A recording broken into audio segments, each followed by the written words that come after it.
টাকার উপর নিয়ন্ত্রণ কার, যুক্তরাষ্ট্রের নাকি ইরানের?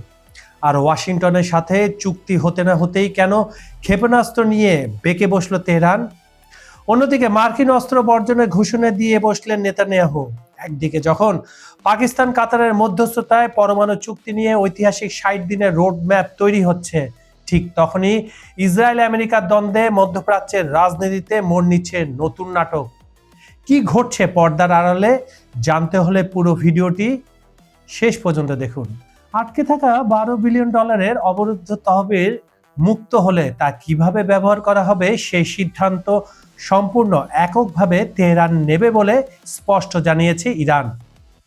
সুইজারল্যান্ডের জেনেভায় জাতিসংঘের ইরানি রাষ্ট্রদূত আলী বাহরাইনি ওয়াশিংটনের দাবি সরাসরি নাকচ করে দিয়ে বলেন, নিজেদের মুক্ত হওয়া সম্পদের ভবিষ্যৎ ব্যবহার নির্ধারণের একমাত্র অধিকার ইরানেরই রয়েছে। এর আগে ইরানের রাষ্ট্রীয় গণমাধ্যম সূত্রে জানা যায়, মধ্যপ্রাচ্য যুদ্ধ অবসানের লক্ষ্যে চুক্তির অংশ হিসাবে মার্কিন প্রশাসন ইরানের অবরুদ্ধ তহবিল ছেড়ে দিতে এবং তেল খাতে নিষেধাজ্ঞা সাময়িকভাবে স্থগিত করতে সম্মত হয়েছে। তবে মার্কিন ভাইস প্রেসিডেন্ট জেডি ভান্স দাবি করেন, সম্পদ এখনো মুক্ত করা হয়নি এবং মুক্ত হলেও তা কেবল সয়াবিনের মতো মার্কিন পণ্য কেনার ক্ষেত্রে ব্যবহার করা হবে। মার্কিন ভাইস প্রেসিডেন্টের এই শর্তযুক্ত বক্তব্যকে পুরোপুরি প্রত্যাহার করেছে তেহরান। ইরানি রাষ্ট্রদূত পরিষ্কার ভাষায় জানিয়ে দিয়েছেন, নিজেদের সম্পদের ওপর অধিকার কেবল ইরানেরই থাকবে এবং এর ব্যবহারের অন্য কোনো দেশের চাপিয়ে দেওয়া শর্ত কখনোই গ্রহণযোগ্য হবে না।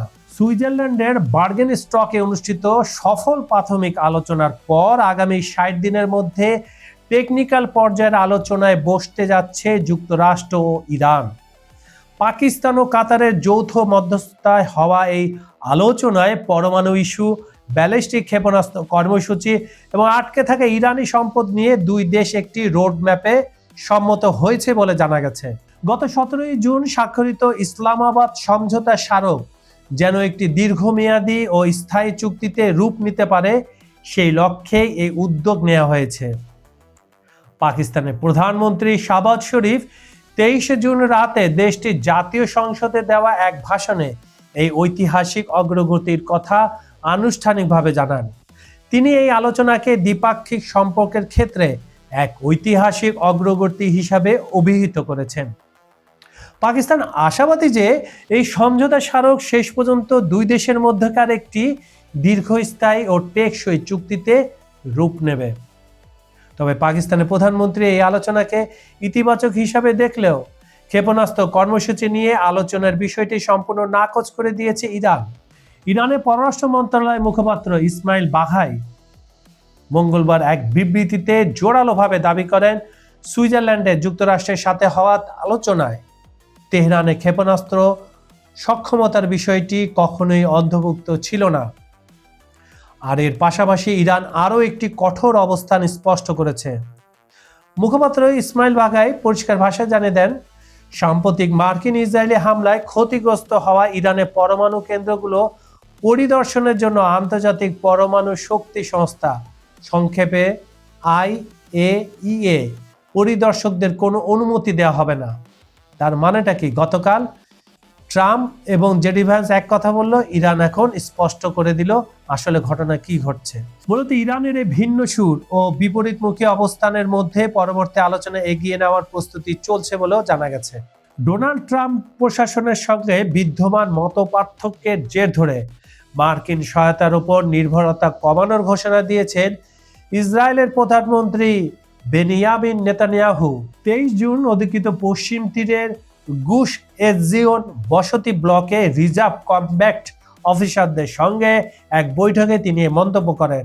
নেতানিয়াহু স্পষ্ট করেন, ওয়াশিংটনের সহায়তার মূল্যায়ন করলেও ইসরায়েলকে এখন একটি স্বাধীন ও নিজস্ব অস্ত্র ব্যবস্থা গড়ে তুলতে হবে।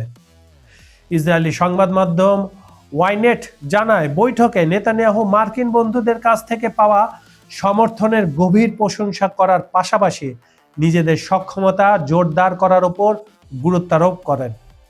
তিনি বলেন, চূড়ান্তভাবে ইসরায়েলের ভবিষ্যৎ অবস্থান নির্ধারণ হবে সামরিক শক্তি ও প্রযুক্তিগত সক্ষমতা বৃদ্ধি, নতুন প্রযুক্তির অন্তর্ভুক্তি এবং দক্ষ কমান্ডার তৈরি করার মাধ্যমে।